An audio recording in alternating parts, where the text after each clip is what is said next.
सुप्रभात बच्चों। सर्वनाम की कड़ी को आगे बढ़ाते हुए आज के वीडियो में हम लोग सर्वनाम के दूसरे भेद निश्चयवाचक सर्वनाम और तीसरा भेद अनिश्चयवाचक सर्वनाम के बारे में पढ़ेंगे। इसके पहले वाले वीडियो में हम लोगों ने सर्वनाम क्या है, सर्वनाम की आवश्यकता क्यों है, सर्वनाम की परिभाषा क्या है और सर्वनाम के कितने भेद हैं इसके बारे में पढ़ा था। और साथ ही साथ हम लोगों ने सर्वनाम का पहला भेद पुरुषवाचक सर्वनाम भी पढ़ा था और उसके अंतर्गत आने वाले 3 भेदों के बारे में भी जाना था। आज के वीडियो में हम लोग 2 और भेद के बारे में जानेंगे, निश्चयवाचक सर्वनाम और अनिश्चयवाचक सर्वनाम किसे कहते हैं। तो चलिए शुरू करते हैं। सबसे पहले निश्चयवाचक सर्वनाम की परिभाषा देख लेते हैं कि वो क्या है। यहाँ पर देखिए मैंने लिखा है निश्चयवाचक सर्वनाम की परिभाषा, किसी निश्चित व्यक्ति कन्फर्म, किसी निश्चित व्यक्ति, वस्तु, घटना या कर्म के लिए प्रयुक्त होने वाले सर्वनाम निश्चयवाचक सर्वनाम कहलाते हैं। किसके लिए प्रयुक्त होने वाले? किसी निश्चित व्यक्ति, वस्तु, घटना या काम के लिए प्रयुक्त होने वाले सर्वनाम निश्चयवाचक सर्वनाम कहलाते हैं। जैसे यहाँ पे देखिए उदाहरण, यह, ये, इन्हें, इनका, वह, वे, उन्हें, उनका आदि ऐसे सर्वनाम शब्द निश्चयवाचक सर्वनाम की श्रेणी में आते हैं। इसमें भी यह, ये, इन्हें और इनका ऐसे सर्वनाम शब्दों का प्रयोग पास के लिए किया जाता है। जो व्यक्ति या वस्तु पास हो उसके लिए ऐसे सर्वनाम शब्दों का प्रयोग करते हैं। लेकिन वह, वे, उन्हें और उनका जैसे सर्वनाम शब्दों का प्रयोग दूर के लिए करते हैं। मतलब कोई वस्तु या व्यक्ति अगर दूर है तो उनके लिए वह, वे, उन्हें और उनका जैसे शब्दों का प्रयोग करते हैं। हम लोग इसको उदाहरण के माध्यम से थोड़ा सा और क्लियर समझ लेंगे। वैसे आपको समझ में आया होगा कि निश्चयवाचक मतलब किसी निश्चित व्यक्ति के बारे में बात करेंगे, किसी निश्चित वस्तु के बारे में बात करेंगे, किसी निश्चित घटना या काम या कर्म के बारे में जब जिस सर्वनाम शब्द का प्रयोग करेंगे निश्चित कंफर्म हो तो निश्चयवाचक सर्वनाम होगा। ठीक है। अब जैसे हम लोग इसको उदाहरण के माध्यम से भी समझ लेंगे। जैसे देखिए मैंने उदाहरण यहाँ लिखा है कि यह तुम्हारी पुस्तक है। मतलब किसी निश्चित पुस्तक के बारे में हम बताएंगे कि यह जो पुस्तक है, पुस्तकें तो बहुत सारी हैं लेकिन यह जो पुस्तक है वो तुम्हारी है। तो वो निश्चित पुस्तक के बारे में बात कर रहे हैं, निश्चित वस्तु के बारे में बात कर रहे हैं, इसीलिए यह यहाँ पर निश्चयवाचक सर्वनाम की श्रेणी में आता है। एक और देखेंगे, वाक्य है कि सामने जो मकान है, सामने जो मकान है वह मेरा है। निश्चित वस्तु के बारे में, निश्चित मकान के बारे में बात कर रहे हैं कि सामने जो दिख रहा है वही मकान मेरा है। तो कंफर्म है वो वस्तु जो कि मकान है, कंफर्म है, निश्चित है, जिसके बारे में वह शब्द का प्रयोग हुआ है। इसीलिए यहाँ पर यह और वह दोनों निश्चयवाचक सर्वनाम की श्रेणी में आएगा। निश्चित व्यक्ति के बारे में, रेलवे स्टेशन पर जो लड़का खड़ा था वह मेरा भाई था। तो कोई ऐसा लड़का जिससे बातचीत हो रही होगी रेलवे स्टेशन पे जो खड़ा था, या ऐसे बोल सकते हैं कि मंदिर में जो लड़का आपको मिला था वह मेरा भाई था। किसी निश्चित लड़के के बारे में, व्यक्ति के बारे में बात करेंगे, कंफर्म है कि जो मिला था वही मेरा भाई है, तो यहाँ पर निश्चयवाचक सर्वनाम होगा। ठीक है। निश्चित व्यक्ति के बारे में बात करेंगे, निश्चित वस्तु के बारे में बात करेंगे, निश्चित घटना के बारे में बात करेंगे, किसी कंफर्म घटना के बारे में बताएंगे, निश्चित काम के बारे में बताएंगे, तो वहाँ पर जिन सर्वनाम शब्दों का प्रयोग होगा वो निश्चयवाचक सर्वनाम की श्रेणी में आएगा। आपको उदाहरण के माध्यम से समझ में आ गया कि किसी कंफर्म चीज़ के लिए जिन सर्वनाम शब्दों का प्रयोग करते हैं वो निश्चयवाचक सर्वनाम होता है।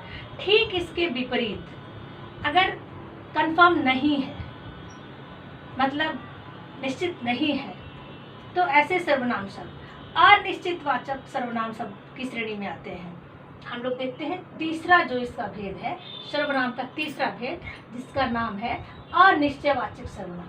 अभी हम लोगों ने निश्चयवाचक सर्वनाम के बारे में पढ़ा, आगे पढ़ेंगे अनिश्चयवाचक सर्वनाम के बारे में पढ़ेंगे।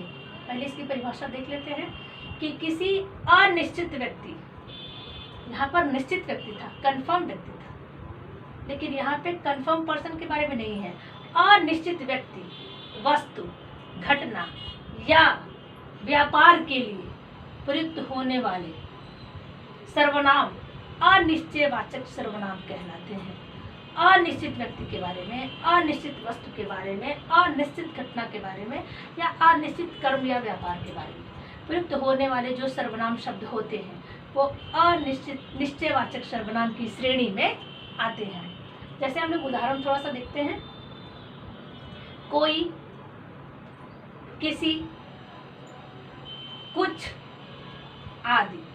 कोई और किसी प्राणी के लिए प्रयुक्त होते हैं, जीवित के लिए प्रयुक्त होते हैं, लेकिन कुछ वस्तु के लिए, पदार्थ के लिए प्रयुक्त होते हैं।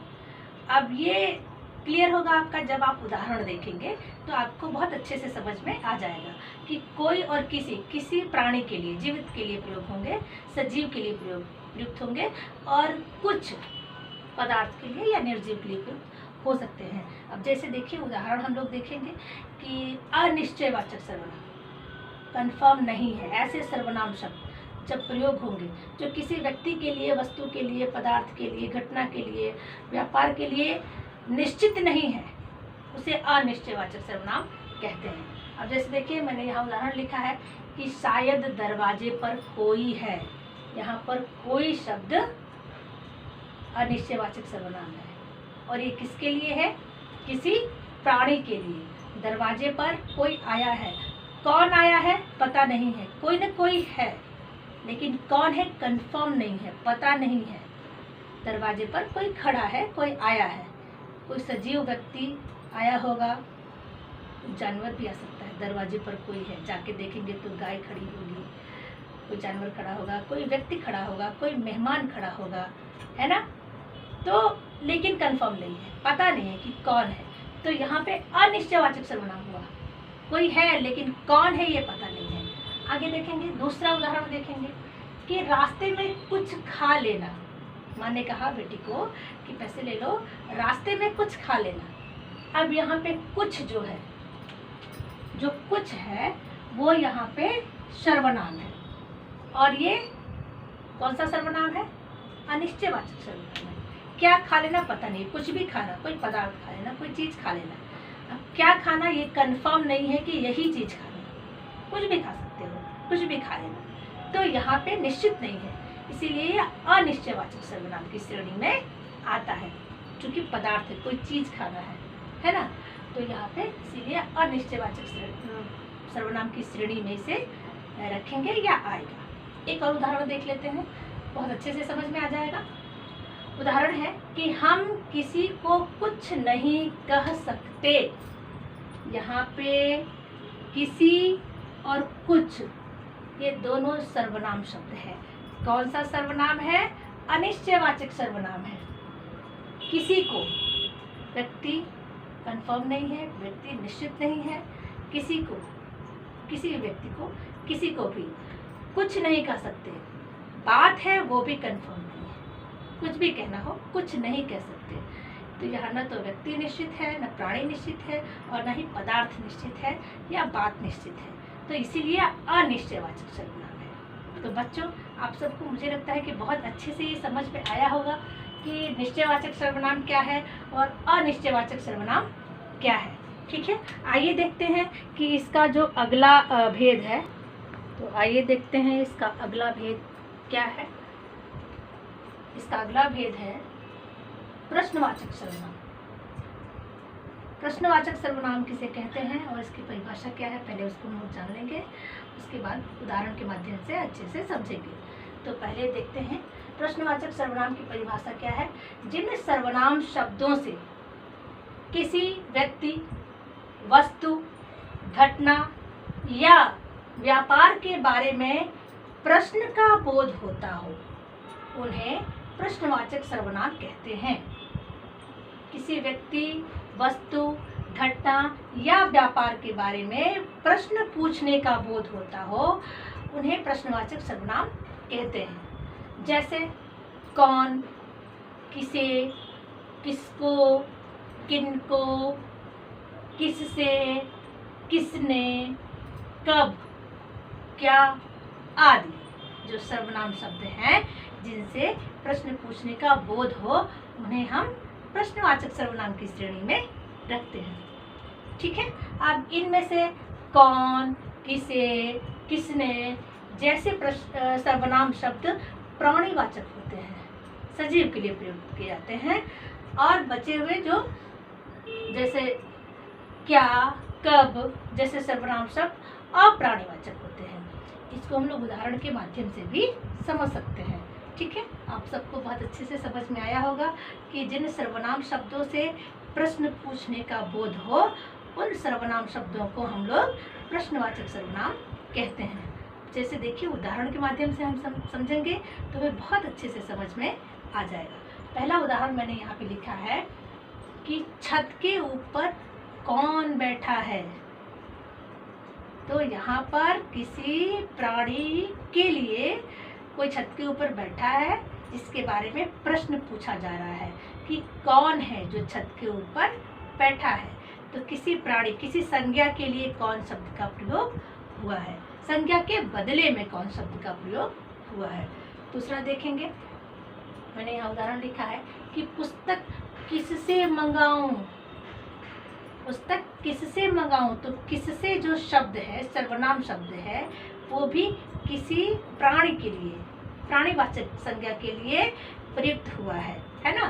किसी व्यक्ति से अगर पुस्तक मंगानी है तो उसके बारे में, उसके लिए, उस संज्ञा के बदले में किससे सर्वनाम शब्द का प्रयोग हुआ है, इसीलिए इसमें प्रश्न पूछने का बोध है, इसीलिए ये प्रश्नवाचक सर्वनाम है। अगला देखेंगे, किन किन का नाम सूची में है।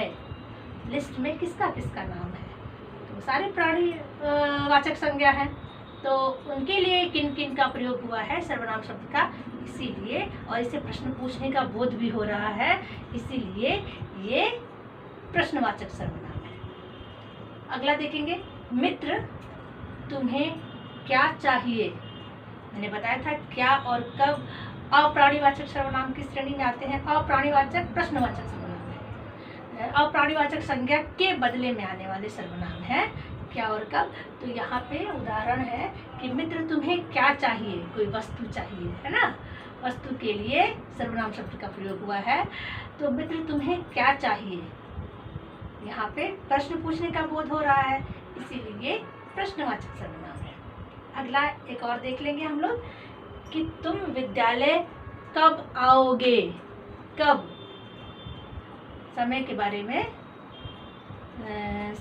जो नाम है, समय के बदले में आया है। कब आओगे दिन के बदले में पूछ सकते हैं, किसी भी समय के बारे में पूछ सकते हैं, महीने के बारे में पूछ सकते हैं, किसी भी दिन के बारे में बात करेंगे, उसके बदले में जब ये शब्द आएगा सर्वनाम शब्द कब, और इससे प्रश्न पूछने का बोध होगा, तो ये प्रश्नवाचक सर्वनाम की श्रेणी में आ जाएगा। तो बच्चों, मुझे लगता है कि आपको निश्चयवाचक, अनिश्चयवाचक और प्रश्नवाचक सर्वनाम जो है बहुत अच्छे से समझ में आया होगा। अगले वीडियो में हम लोग संबंधवाचक और निजवाचक सर्वनाम के बारे में समझेंगे। तब तक आप इन सर्वनामों का अभ्यास कीजिएगा, इसको याद कर लीजिएगा। आज की वीडियो में इतना ही, तब तक के लिए बहुत बहुत धन्यवाद।